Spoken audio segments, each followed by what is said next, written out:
This All Things Cybersecurity webinar is brought to you by ACI Learning. Be bold, train smart. Also brought to you by TechNado. New episodes out today and every Thursday at 10 a.m. Eastern, your source for all the latest in tech and cyber news. Don't forget, coming up very quickly, Wild West Hackin Fest, October 8th through the 11th in Deadwood, South Dakota. Hope to see you there. And a big shout out to two cyber chicks for loaning us Jax Scott, our very special guest for today's webinar. Welcome and thank you so much for joining us for today's All Things Cyber webinar. I'm Sophie Goodwin, one of your hosts. I am super excited about today's episode, especially about our guest, who we are going to introduce in just a moment. We can't wait to get to all your questions as well. But of course, I'm not alone here in the studio. I have Mr. Daniel Lowrie here with me, YouTube star. Daniel, how are you handling your newfound YouTube fame? Oh, yeah. Star is that's a bit of a stretch, I think. I like to call myself the best kept secret on YouTube. Oh, okay, sure. Yeah, sure, under lock and key. Nobody watches my channel. Okay. Well, by the way, that's a lovely color on you. Thank you. Yes, bruise colored, right? Yeah, thank you. Look, there you are, hey, the star. There it is. You're doing pretty good views-wise. I think you're an up-and-comer. I think you're on your way to the top, Daniel. Yeah. Rising star. How about that? Yeah, that's right. So, that slow 1% grade. Very, very smooth plug for Daniel's YouTube channel. Yeah. Very obvious plug. It was a lot of fun. Well, I'm glad you enjoyed it. There you are second again. Plug, number 2. Do you have 2 channels? No, it's just the same First channel. plus second. He's just plugging it again. You have an alter ego. Yeah. Laniel Dowry. Man, that guy gets me in trouble. What was the anagram of your name? Dollar Weenie? Was it Dollar Weenie? Yeah. I should make a channel call it Dollar Weenie. It's Daniel's anagram. Brain rot content. Yeah, I think that's a great idea. I would pay for that. That's right. Well, of course, you are not on Daniel Lowrie's YouTube channel today, although I do recommend you check it out after the show. You are here for the All Things Cyber webinar. And as I mentioned earlier, we do have a very special guest with us. So what do we say? Should we bring her on in? I say we should. I say we should. Jax, welcome. Thank you so much for joining us today. Super excited to have you. How are you? I love it. I'm so excited to be here. I love you both, Sophie, Daniel. Let's do it. And by the way, Daniel, 11,000 plus on. I just subscribed. You just got a new subscriber right here. I don't know why I wasn't subscribed. I feel like I should have already been there. It's because I make really very niche content. That's why. Yeah? It's so niche. I saw Star Wars on there. It's so niche. That was funny. That was at Hackspace Con. Well, I was leaving Hackspace Con. Really? Yeah, not last year, or not this year, but last year. And all of a sudden, this procession of dressed up, fully charactered Star Wars people start walking by, and it was amazing. I was like, "This is crazy." I don't think I've seen that. Like one of the 4 shorts I've done. Piece of your content. That's See, okay. you're missing out. I got all sorts of weird, random stuff. Mostly cybersecurity related, though. Yeah. But the more niche your stuff is, I feel like the more, if you focus in super hard on a couple of things, you can do them a lot better, usually, I feel like. No, I try. That's my thinking. I try. Coming from somebody that doesn't do any of that. So take it with a grain of salt. That's right. But I'm glad, though, that you mentioned, you focus mostly on cybersecurity stuff, obviously, on your channel, because that's, of course, what we're here to talk about today. And Jax is, of course, one of the most ideal guests that we could have on the show. Yeah. Jax is the founder of Outpost Gray. Maybe you've heard of it, right? She's got quite a few accomplishments under her belt. One of those things, she's got a senior executive guide you can check out, 10 things to do in your first 90 days. Jax, maybe you could give us a little insight on that? Yeah, actually, okay. So I felt like when I first got into the senior executive role that I'm at today at Pearson, I didn't feel like I was as equipped as I could have been, but I think it's not because I didn't have the proper education under my belt, but it's more of like when you go into a senior executive role, you're not going to know you're just not going to know what you don't know until you get into the role. You can only prepare so much. It's the same with like anybody that's out there. It's like trying to break into the industry, or you've recently broken and you did all this hands-on training. And then when you get in, it's very different than what you've learned in the coursework. So what I did to help out individuals like myself that are either about to take their next step into a senior executive role or thinking about it is I created, and that will actually just take you to a link to request the downloadable version of it. I can certainly give a link to you all and then you can share it out with the community. But what I've done is I've created top 10 things, and it starts with like, first thing is like going in and understanding the incident response plan within the environment, like truly understanding the current security posture, building key relationships, setting clear goals and priorities, like things that you wouldn't think about because you're honestly like super overwhelmed. I was when I got into this role. And so I just broke it down into 10 steps. So it's nothing that's like too astronomically hard, but it's more of like, here's your roadmap to make your life easier as you become that successful senior executive within cybersecurity. Man, I love how like our culture now in cybersecurity seems to be one of almost like open source, right? Like where we take all the things that used to be kind of hidden behind the veil, and the only way you would ever learn that stuff or see that stuff was to be a part of it, to go obtain that role. And now it's like, well, now that you're in, you can see all the magic that happens here. And now we all just want to go, well, this is what it's like. Now everybody can know. Well, I don't know why this has been a secret for so long. I don't know why we've been trying to keep it a secret.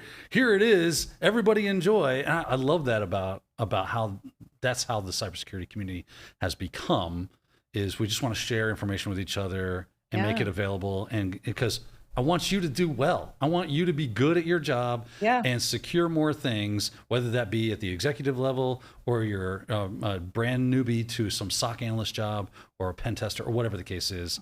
I don't want that to be a difficult lift for you to get up to speed. I want you to be able to hit the ground running. Yeah. I think Oh, go ahead. I think one of the points to that, Daniel, is like, when in this community, what I feel like happens too is we have our own challenges as we get into cybersecurity, or we have our challenges as we're in the community. And we do have this amazing community, depending on if they're part of your community, Daniel, on YouTube, or Simply Cyber or Two Cyber Chicks. There's a lot of overlap in this community between other communities. And it's like, I don't think all of them are like this, to your point, Daniel, but I do think that what we have here, people have these pain points. And I felt like, I know I'm not the only one that feels this way about getting into this senior executive role and feeling a little bit lost, but then also wanting to share that to hopefully make somebody else's life easier. And part of this manual too even talks about like understanding as a senior executive, everybody talks about strategy, but what does that really mean? And then what does it actually mean to be a senior executive versus maybe a junior executive or something? And when I say junior executive, like associate director. So this manual really helps you to understand kind of what that role is. And the last point on this, one of the key things that I've learned about this is that being a senior executive is all about taking care of your people. We all know that you're not doing the work anymore, but it is about making sure your team has the appropriate support, the resources, and the tools to be able to do that, to do their job. But part of that is leading with empathy, understanding, listening to them, letting them be seen and heard, making time for them. That's a lot of the time that you have, like, that's spent with your team as a senior executive, is all about fostering your people, like getting them to work together, fostering a team of cohesion and a safe space for everyone. Yeah, I feel like this would also be I'm not going to go into an executive. I'm not going to become an executive anytime soon. But if I had something like this where I could read and see what are my executives above me that are kind of being my leaders and guiding me where they need me to go, what are they going through and how does that look for them? Having some glimpse into their perspective is helpful for me as an employee to be able to deliver what they need so that we can all be happy and get our jobs done and do the things we want to do so that we can succeed. Yeah, I agree, 100%. Well, we agree to agree. We like that. I'm in the same boat. I'm not anywhere obviously near becoming an executive, but I think if I were looking in that direction, it can be a little daunting. So it's nice to have resources like that to kind of help clear things up a little bit. So we do appreciate that. And Jax, you did mention, I think a little bit earlier, something about Two Cyber Chicks. I think it's just a little podcast. A little thing she does. A little thing you like to do side. Called Two Cyber Chicks. And I understand new season just dropped. Am I right about that? Heck yeah, season 5. I can't believe we've been around for 5 seasons now. That is what I want to say. That's like, I feel like it's been 3 years, because we were Hackers and Hackin with John Helmus. If anybody in the community knows John Helmus. And then it came, like, John got really busy with life, PhDing it, getting super smart. So then Eric and I branched off on our own and created Two Cyber Chicks.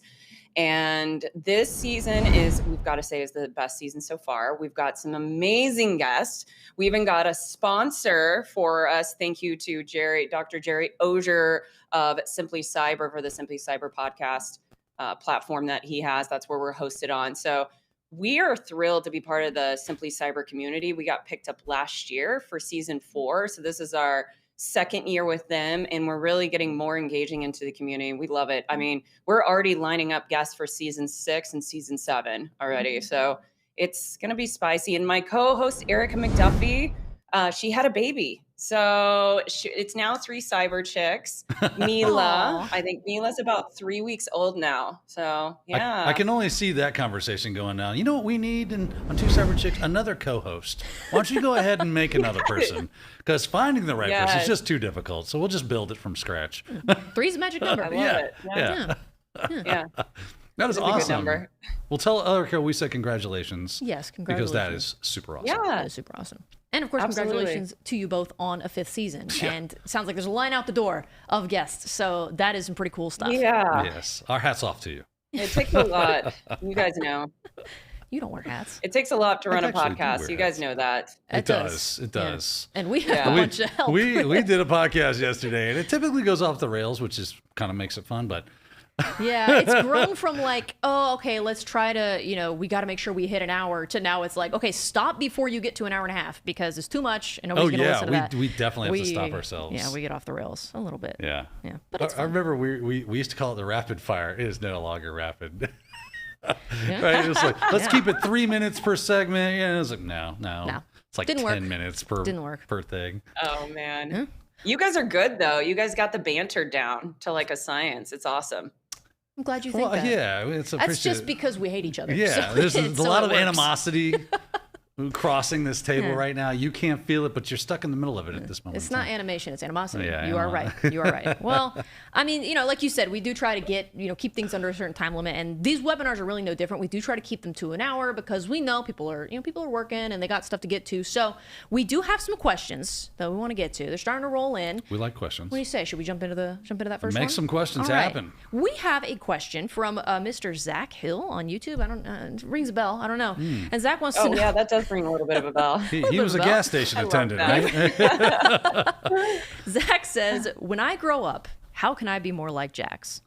Oh. Oh my God. I want to be more like you. So how are we going to make that happen? You know what's funny is I know, we all know Zach. Zach's so fun and he's a good guy and he's probably coming here with tongue in cheek. But if you take this and look at this question from a different perspective, which is you're obviously very successful and you've made your way in a lot in this world as a cybersecurity professional.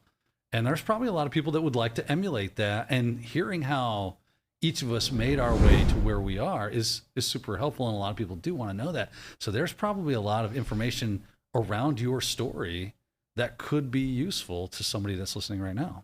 What would you say? Let's rephrase the question here. What would you say are some of the key things in your career that helped you get to where you are?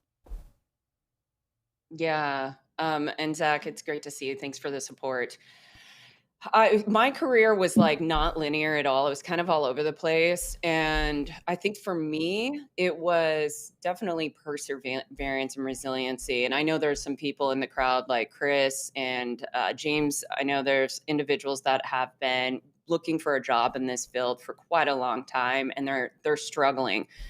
For me, it was actually like I didn't feel like I was actually smart enough to be in technology for a really long time because from a young age, I had grown up in the Midwest. Like I had grown up with the mentality that women weren't supposed to be in STEM. It was just the age that I grew up.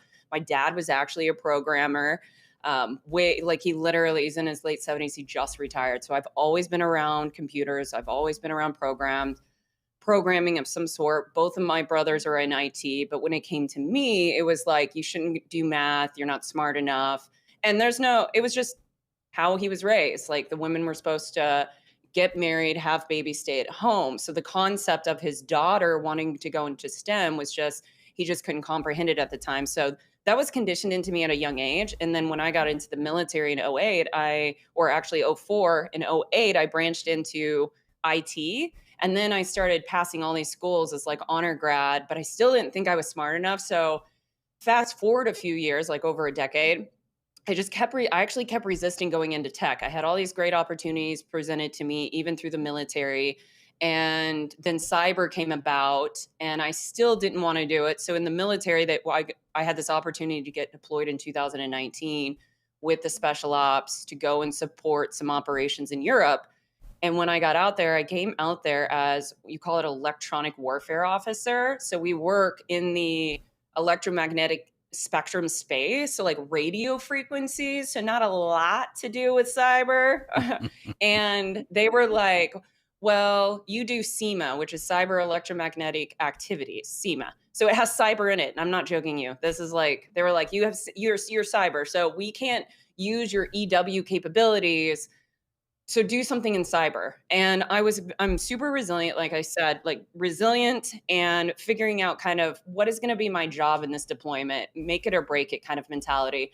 So I created a job for myself in the first part of 2019. And the next thing you know, I'm working autonomously all over Europe doing strategic cyber operations. And up until this point, I didn't know like a significant amount. I thought cyber was just like service desk, help desk. I didn't actually understand cyber at the time.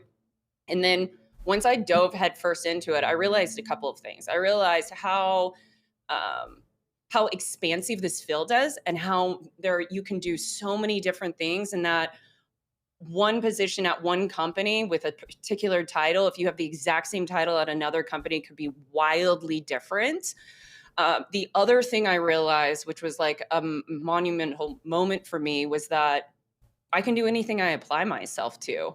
And I actually am really smart, and I can do this field. So that was my pivotal moment in 2019. And I got a really great opportunity to work for FireEye, now Mandiant, because I was working with a client in Europe that was their client. So they brought me on as a consultant, as a senior analyst doing cyber threat intel.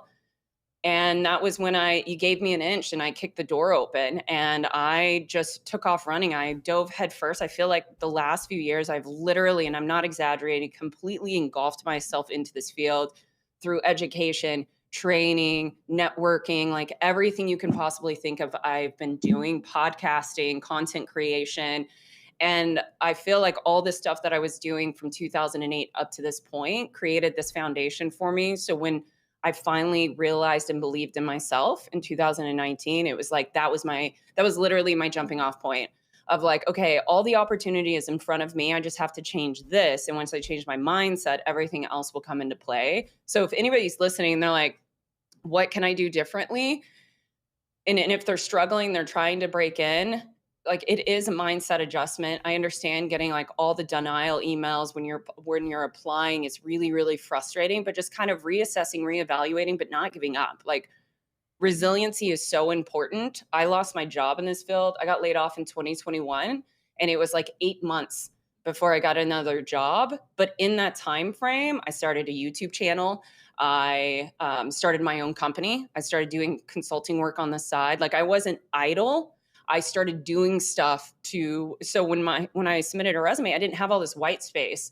So there's like ways to get experience and put yourself out there. And there's a lot of people doing it. I think Chris Young, I think James does a great job at that. Carrie's in chat right now. Like, there's a lot of people even in the chat right now that are great at networking and being involved in the community. And that's what it's about, on top of like being resilient.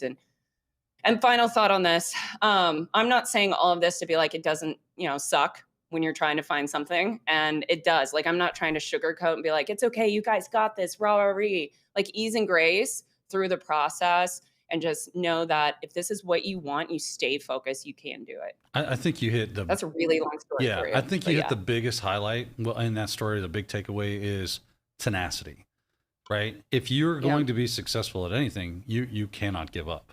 You just have to keep putting one foot in front of the other, regardless of whatever obstacles that you meet. You just continue to move forward every single day. And that might be centimeters for today, but that's cool, because eventually that's going to build some momentum, and that's going to catch fire, and you're going to go and be able to run.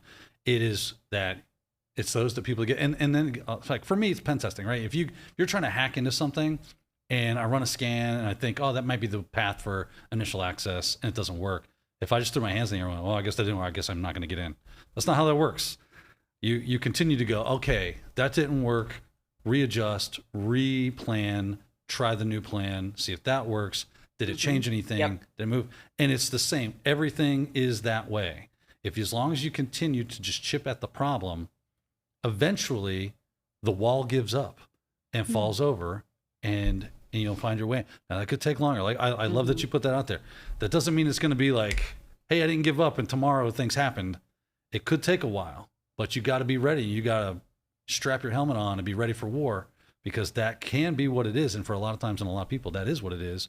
But you just don't give up. You just keep going. Well, sure. And to you guys' point, I think, like you said, it may be a little bit before you find something else, find something new, but you can either spend that time doing nothing or, you know, being upset and sad. And there's, you know, validity to that, to be disappointed or frustrated, or you can spend that time, you know, getting stuff done. Right. And I think that because, like you guys were saying earlier, that the community is, for the most part, pretty open and helpful, and everybody wants to help each other, it's a lot easier than it was to find resources that you can still use to get experience, to learn things, even when you're searching for that next big thing. So that's right. I think, and I know there's a lot of people that are trying to get into cybersecurity right now. So it's a really saturated market.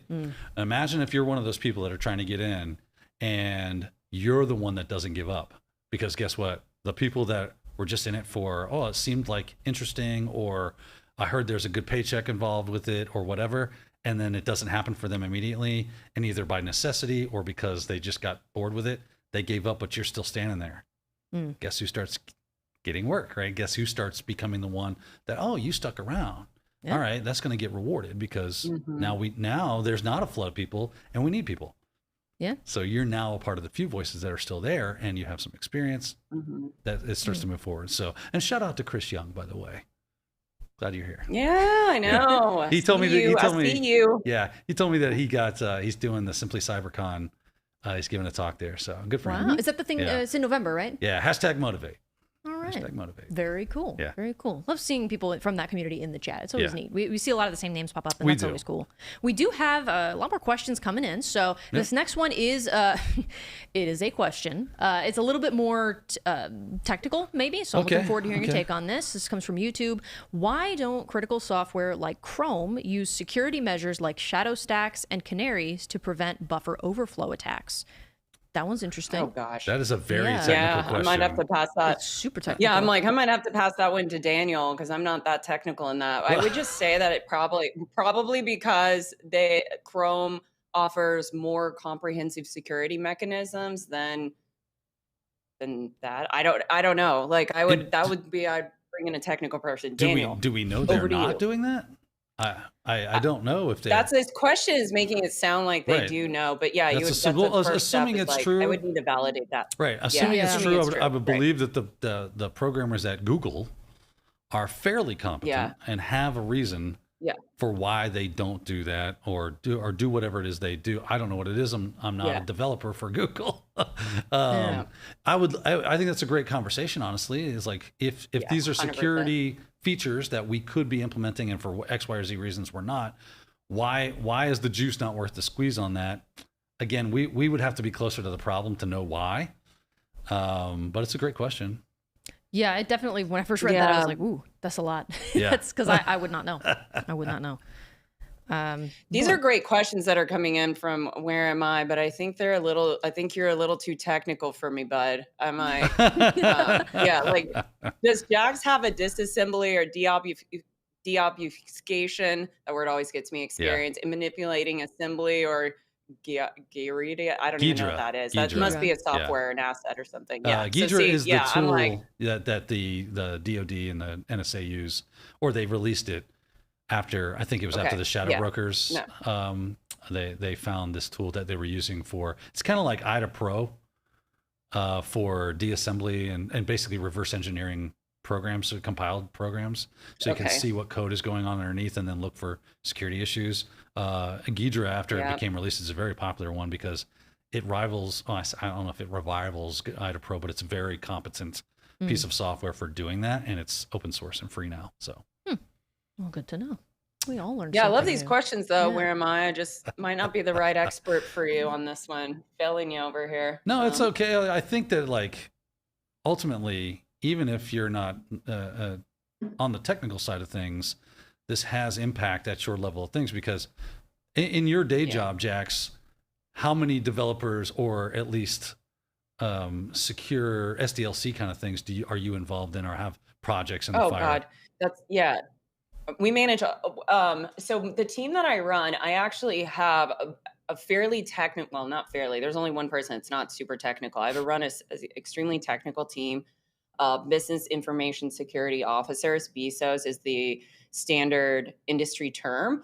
And we work within CISO, and we drive the security objectives inside of the office of CISO down to the 5 divisions. The company's been around, just to give you context, company's been around for about 180 years. We grew through acquisitions, mergers and acquisitions. So each of our divisions have various different tech stacks, various different CTOs. Like I have multiple CTOs, and our BISOs have various different businesses within each of those divisions. So it's not just 5 divisions and 5 businesses. It's like 5 divisions and multiple businesses under them with their own technologies, their own tech stack, their own everything. So my job is to lead my team to make sure that they understand what is required as far as understanding the risks, the gaps in the environment. So I look at it obviously from the 50,000 foot view, and then my team is really, really technical, using various vulnerability tools like Qualys and Sneak, and then we derive that data to help drive mitigation processes. So I can speak it, but there's certain technical things, like I'm not going to be able to answer a buffer overflow related to Chrome software, anything like that. And neither can I. Don't feel bad, right? That's totally fine. That's how I feel most of the time on this show. It's like, well, I don't know, but hopefully you do. So. You know what's interesting, though, is that how many, like we all have our specializations or things that we are most competent in. And while, let's say I'm not, the person that's deassembling code and moving around, assembly language stuff, I still might need to be aware of that, regardless of where I'm at in our technology. Right, because are we doing any kind of like DAST or SAST, and or where we're looking at our CI/CD pipeline? Are we doing like IaaS, where we're doing a combination of those things and making changes along the way, performing in an agile manner, blah blah blah, right? All the fun stuff that we talk about in the business sense that makes the product actually get to where it is. And hopefully it is secure by the time we release it to the public.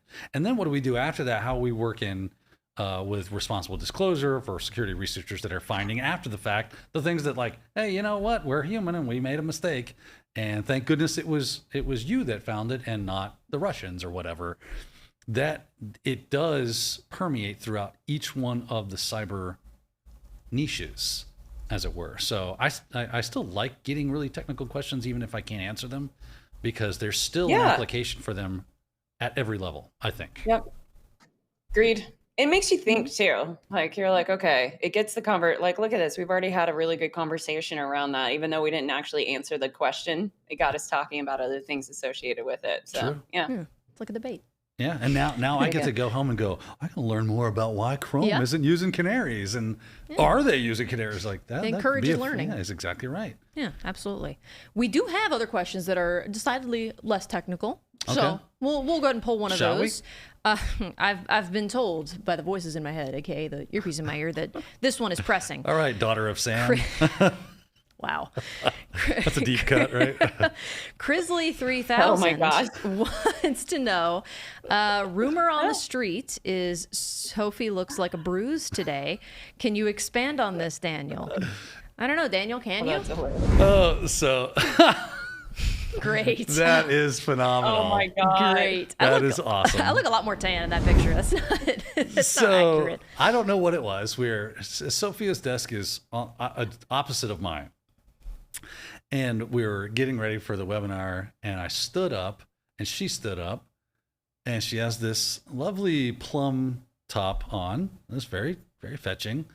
And my head went immediately to the movie Drop Dead Fred. Phoebe Cates, her imaginary friend, comes back in her life as an adult, right, from her childhood. And I think her husband has left her, and she's trying to win him back, and they're going to go to this fancy party, and she buys this dress, and it is of similar color to this. And he tells her, "You look like a giant bruise, or look like a big bruise." And I just stood up, and I saw Sophia, and I go, "You look like a big bruise." There it is. There it is. Wow, that is a very similar color. Yeah, it's a very similar color. Yeah. Okay. If you haven't seen Drop Dead Fred, I highly recommend that movie. That's probably before I was born. That's my childhood right there. Well, then, yeah, it was definitely before I was Yeah, born. it was definitely before you Yeah, were born. absolutely. Since you've only been around for what, 4 or 5 years now. Yeah, I just learned to walk and talk, so well on my way. Yeah, I mean, you're very advanced for your age. I truly am. I'm reading at a 5th grade level, so I'm doing great. So yeah, thank you for that. I will never be able to wear this shirt again without thinking of Drop dead burst friend. blood vessels. That's right. Being That's bruised. right. Not from like Injuries. soft Yeah. tissue damage Yeah, to really. yeah. And I do bruise easily, which is the irony. Yeah. Yeah. You're like I'm very pale. like a soft fruit. So I think I think they just we'll move on. We'll move on. We'll move on. No, this question I think is specifically for Jax, and maybe Jax, you can shed some light on this for us. Keith from Zoom wants to know why Outpost Gray. Was that your military posting? Yeah, so Outpost Gray has been around since 2015-16, and I established it. It was a defense contracting firm back then that I used to do a lot of intelligence work, and the company actually hired women operators to do intelligence operations within the United States. And we did a lot of secret squirrel work, and the name was Outpost Gray, being that it was an outpost.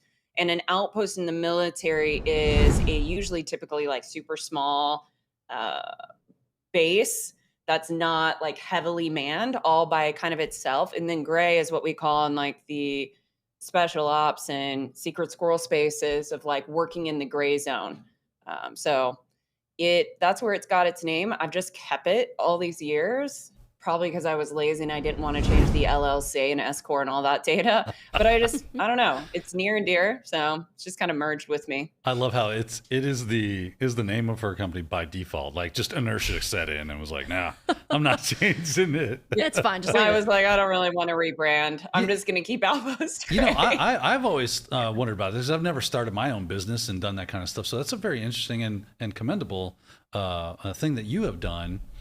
And I've had some people talk to me about starting their own businesses and things. And I said, well, I don't really have that experience. But they have raised some interesting questions. Like there seems to be like a lot of legal issues around, especially around cybersecurity, right? It's not like I can just start kicking out cybersecurity stuff and pen testing people's things or you know, it's a very niche. Are there resources or anything out there for people that are thinking about starting their own consulting firm or whatever that you would recommend? Yeah, I would check with Small Business Association, SBA. If you start Googling stuff, if you're a veteran, there's a substantial amount of stuff where you can actually get free resourcing, funding, all of that. If you're a non-veteran, there's still a substantial amount of information out there.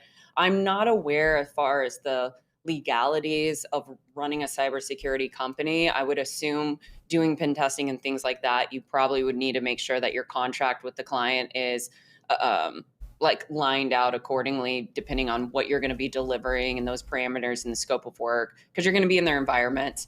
But outside of that, running a company takes a lot of work. And I've just kept it because I get a tax write-off. I have great accountants. I also run a couple of things through my company, but it's not active because I work at Pearson, but I do like my YouTube channel. So any funds or anything I make off of that's going to go through my S-Corp. So there's this good separation to have if you're starting to do things like, here's an example. We have some people I know in chat that are getting into doing more speaking engagements. And if they start making money, I would recommend just get a business started. It could be your name, it could be anything, because it'll help with that separation for you and it'll give you a better tax write-off. But I mean, starting it, it's a whole process, bank account, EIN, like a whole thing you have to do to get it going. You just have to Google and research it. The last point on that, though, I will say, and a lot of people don't know this, is there's certain states in the United States that are the better states to establish a business because of this. There's no state taxes, so it's much cheaper. Like, for example, your yearly licensing may only be like $500 instead of $1,500 to $2,000. And so there's better tax breaks. I can tell you Nevada is one of them, Florida, I think Michigan or Minnesota or something, but you have to research that. And then you can pay somebody to establish your business out there using an address in that state. So that's a hack that people don't know, and they'll just try to establish it in their state, which is fine. But then you're paying like a lot of money for a business that may not be generating money. You might be spending literally like $2,000 or $3,000 a year and you're just wanting to do kind of a side hustle. Yeah. Well, it's a good business hack right there. Thank you. Yeah. We live in I Florida, know all so those I hacks knew there for was sure. no state tax here. So Yeah. And have a really good accountant. If you ever do your yes, business, have a good accountant. Because if you they get are worth the audited, money. like that's the number one thing. Yeah. Yeah, they're worth Yeah. the money, 100%. Yep.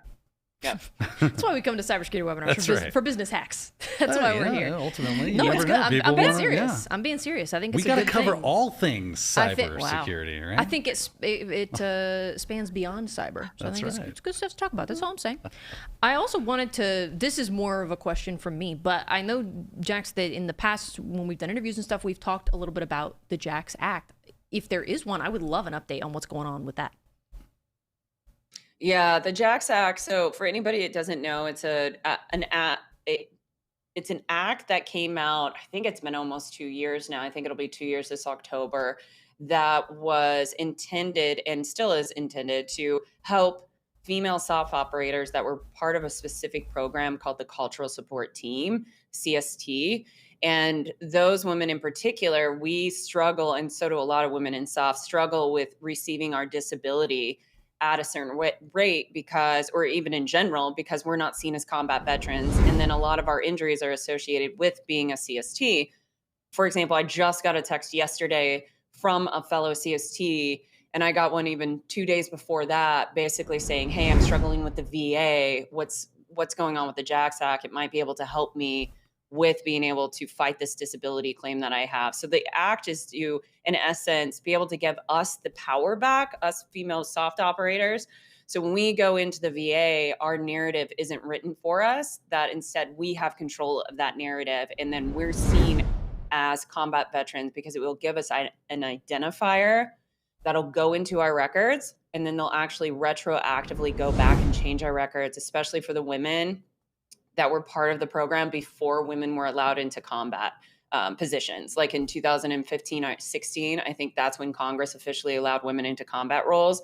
But there are some of us that actually served in combat roles prior to that time. And that's a lot of us around that time are struggling because they're like, wait, how did you deploy?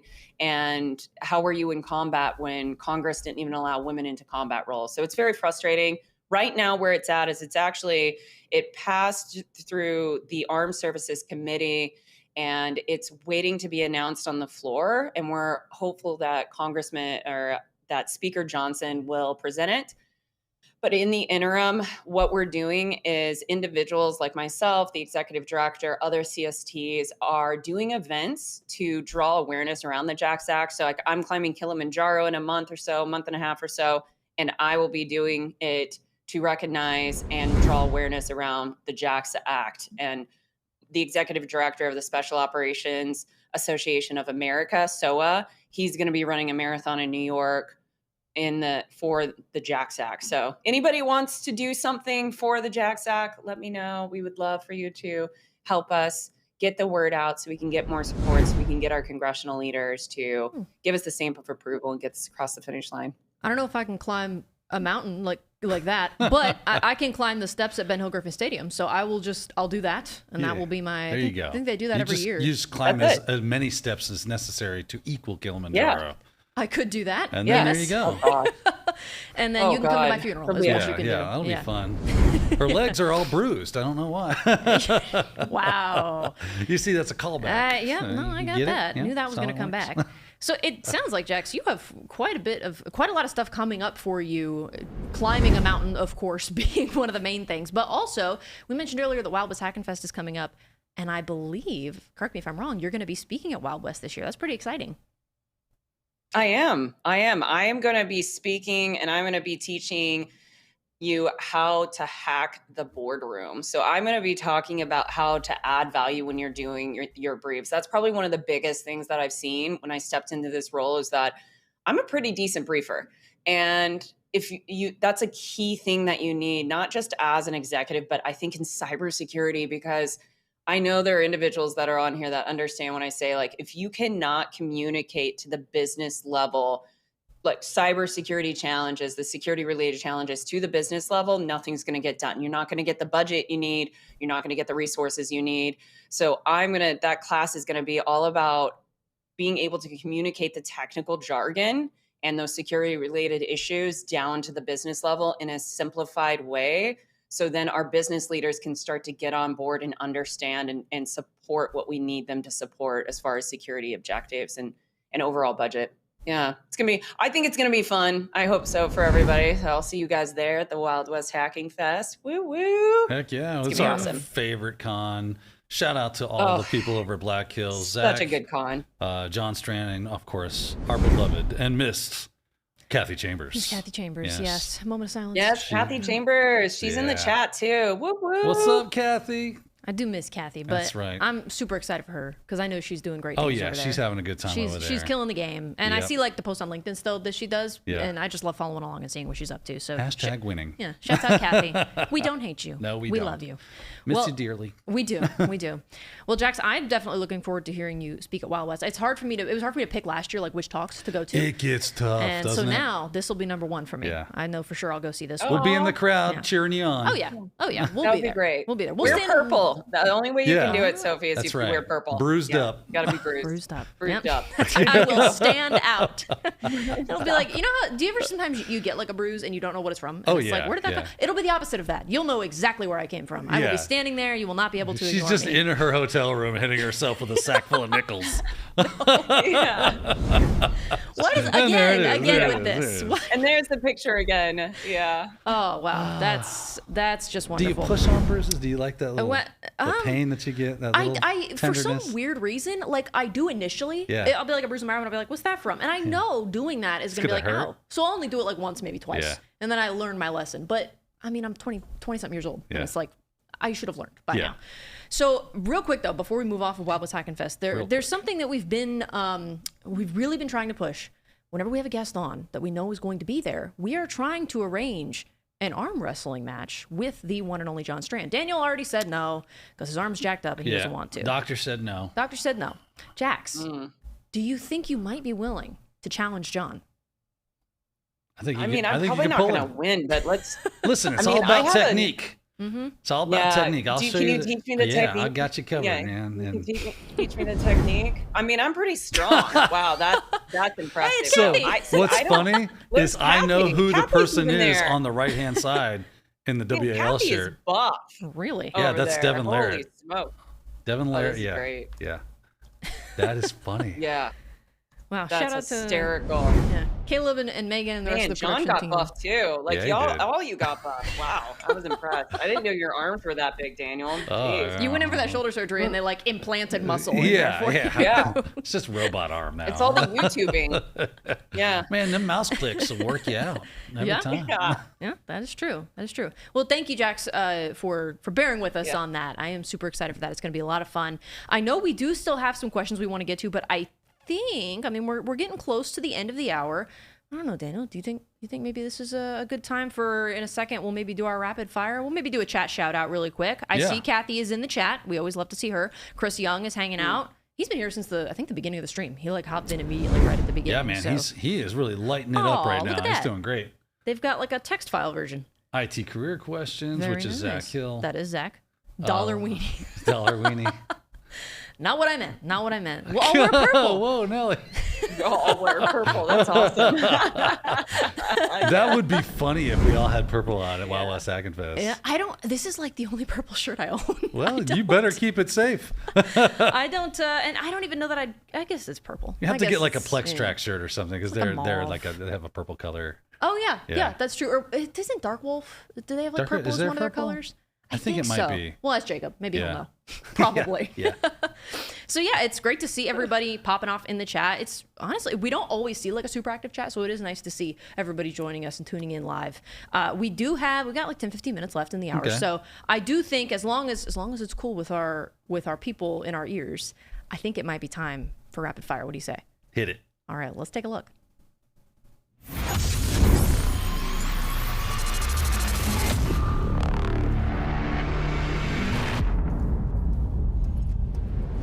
So Jax, I know we didn't do a whole lot of explaining of this before the show. Surprise. But when we get close to the end of the hour and we still have some questions rolling in, we do try to get to as many of them as possible. So you'll have 30 seconds to answer each question, and there will be a noise that plays when the timer runs out. If you finish answering before 30 seconds, that's totally fine. So How are you feeling? Are you ready? Oh yeah. Okay, let's do this. We will jump right in. Do I have like a phone a friend or anything? Like, can I be like, Daniel, go? Yeah, And he I can think answer so. what I sure. can't Yeah. answer. Absolutely. Just say tag me. All right. I'll just tag me. Yeah, I'm We'll gonna be like, tag team. Daniel, go. Yeah. Yeah, All right. absolutely. Okay, so I think we're all set. We got the Sure. terms set in our heads. Thank All you, right. guys. We will jump right in then. This first question comes to us from Zoom. What specific challenges have you faced throughout your career that shaped your approach to security? How'd you overcome them, and any advice? Shape my approach to security. So I would say working with various different clients, because every person that you work with is going to have a different perspective and understanding of security. That's really important to understand.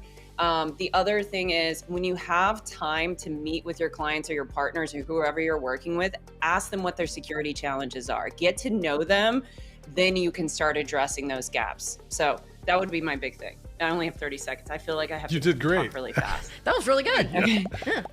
And you Right beat on the the clock. money. Right, look at you. Wow, You're killing very it. Yeah, good. You're got killing it. it. See, this is easy. All right. Next question comes to us from Kathy Chambers. Can you please describe what a BISO or BISO is and what that role entails? Yeah, a BISO is the best role in cybersecurity. That's the first thing. Everybody wants to be a BISO, but it actually takes quite a bit of experience to be a BISO, typically 7 to 10 years. You need to have the technical background. The reason for that is the B, business information security officer. You're working at the business level and you're trying to understand the business needs, and then be the security evangelist for them to help drive those business objectives to the security CISO level. Boom. Okay.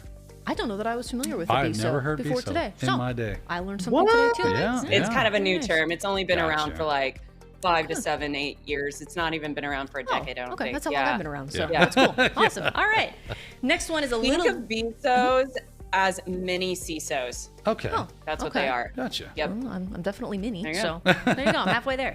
This next one is a little bit of a doozy. Will AI code tools be a net positive for the quality of software written by indie devs in the next 5 years, or will they increase the number of bugs that we see in the wild? Ooh, God, this is such a good one.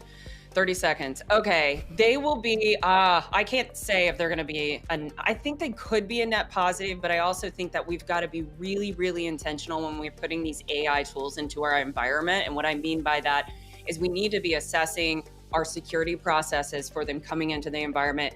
A great example of this is Copilot. How many times have you guys listened to a podcast or heard about the vulnerabilities of Copilot, but nobody's actually really talking about it? Wait until somebody actually leverages and breaches that vulnerability, and then we're all going to be freaking out about Copilot. So I think there's a lot of positive with AI, but I think we need to have a critical security mindset when using these tools. I couldn't agree more. I won't even get into it because I could yell about it forever. But yes, all right. Next one, it comes to us from Christopher. How can a newbie in cyber confidently differentiate between crafting cyber threat intelligence portfolio content versus crafting cyber risk awareness content? I'm struggling to keep them straight.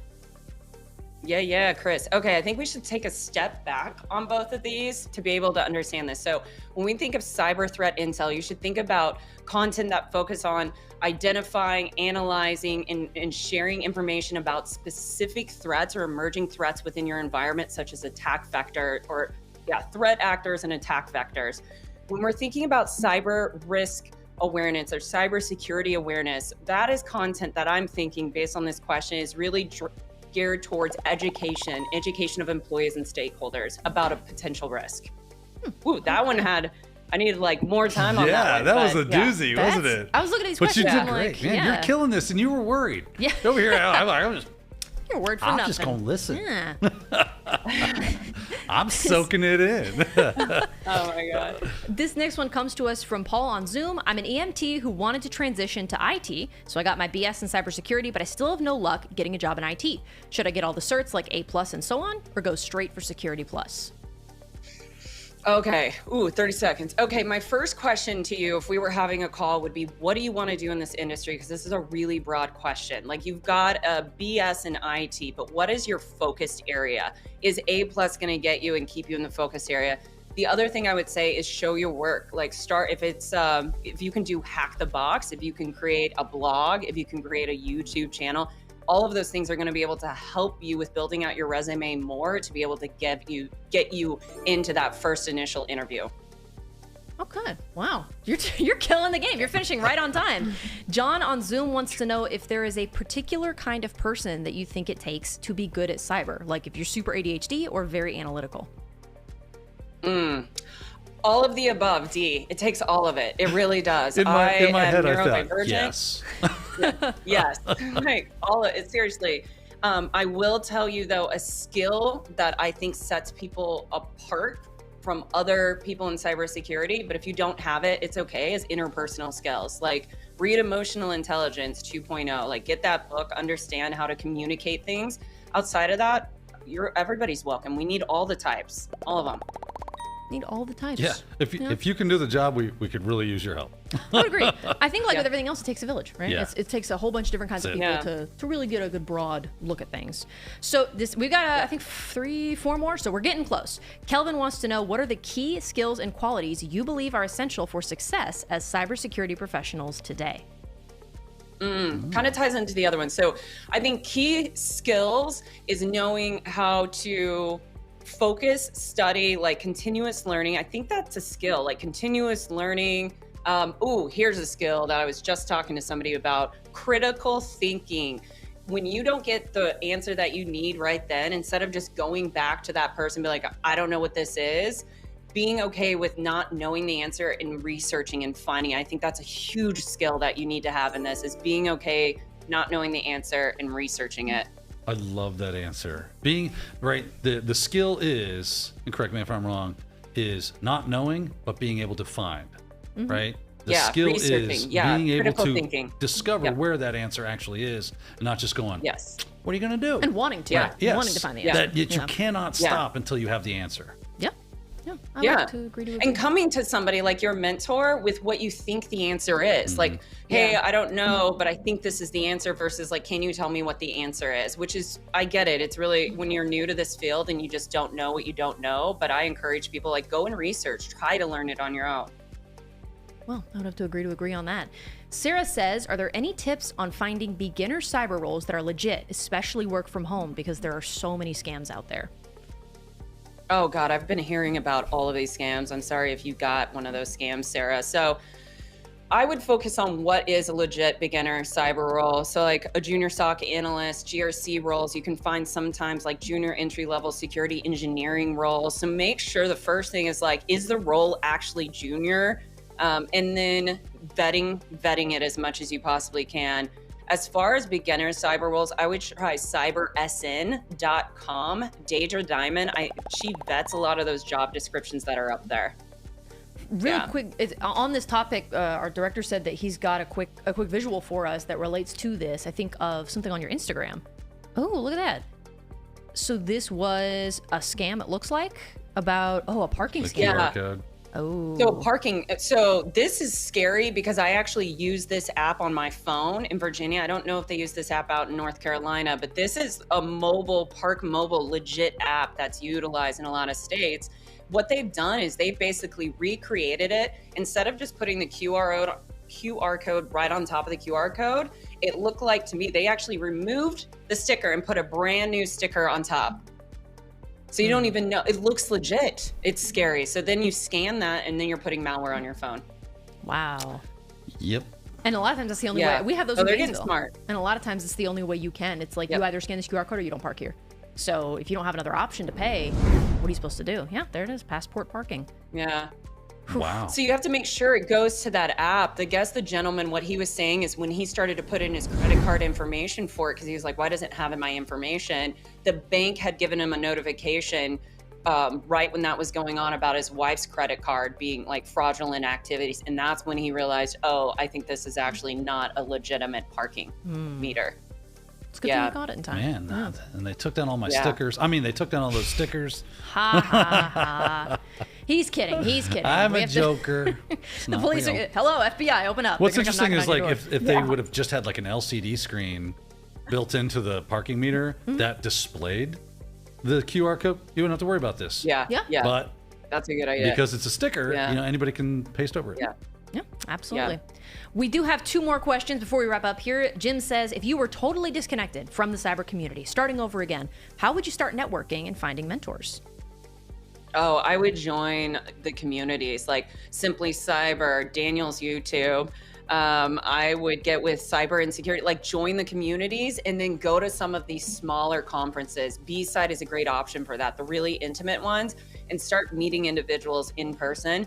I would even go into Meetup and just start going to meetup groups that are local, because there's got to be, I'm just moved to North Carolina. There's probably events around here that I just need to search. That's what I would do. If I had to start completely over, I would find a community. Yeah, that's a good way to do it as any. And if you can't find one, start one. Yeah, there we go. Like she says, we're totally disconnected from the cyber community, starting over again. Like you would have to have, because this is a community. So even if you started over again without the community I have now, I would like create a community or join a community. It's all about community. Yeah, like Jesse Johnson, right? Yeah. He created the Slay Security as like a security plus study group. And now it's huge. It's great. It's super awesome. So these things will catch on as people learn about them. So don't be afraid to go, well, if nobody else is going to do it, I guess I'm on deck. Yeah, got to start somewhere, right? That's right. Yeah, absolutely. This is going to be our final question for today. Johnny says, what's a bigger Sophie, bruise in the world of cyber? The infinite money hack or the CrowdStrike disaster? What an original question. Oh, God. Ooh, man. That's a tough one. Oh, man. I'll probably go with CrowdStrike. I'm going to say CrowdStrike. Yeah, I feel like CrowdStrike was like, they're in lawsuits. That's the thing that people don't actually realize. This isn't gone away. They're in like lawsuit after lawsuit after lawsuit. Like this had a massive impact, and I think larger scale than just like what happened in CrowdStrike is just looking at how vulnerable we are in general within our infrastructure and like our enterprise, and how we're interlocked, and how if an adversary had actually come in, think about how catastrophic that could have been. That's kind of why I think CrowdStrike in my mind is much more of a disaster, because it's the longer term ramifications from that. I would agree. I think the Chase Bank thing is just more of a shaking my head kind of thing, because the thing that allowed it to happen wasn't necessarily a security thing. It was just like, it was just a glitch. Yeah. Oh, you're able to access your deposited check funds a little too quickly, and so usually there's a delay, and so it was just kind of a people taking advantage of that. And plus, the money printer go burr. And right. Well, it's like that's only going to backfire on you. So I would agree. I think the CrowdStrike thing for sure. Well, that's going to do it for our questions today. Jax, before we go, any socials or anything like that? I know we showed like your Instagram and stuff, but anything else you want to plug before we sign off? Just find me on LinkedIn. I am Jax Scott. That's it. Everything else you guys have plugged. So I appreciate it. I've had such an amazing time with you, both of you. Thank you for having me back into the studios remotely, of course. Has been a pleasure. I love you guys. Absolutely. We always love seeing you virtually, and we really do look forward to seeing you in person at Wild West as well. So we'll see you there. Hopefully we'll see some of you guys there as well. Keep in mind that's October 8th through the 11th. New Technado out today. Go check it out over on the YouTube channel. And remember that today's webinar was sponsored by Daniel's YouTube channel. So please go and check out at Daniel Lowrie on you guys. YouTube.com. Cybersecurity, hacking, mentoring. Wow. Look at that smiling face. Thank you so much, everybody, for joining us. Thank you, Jax, for being here. And for Daniel Lowrie, I'm Sophie Goodwin, and we'll see you next time.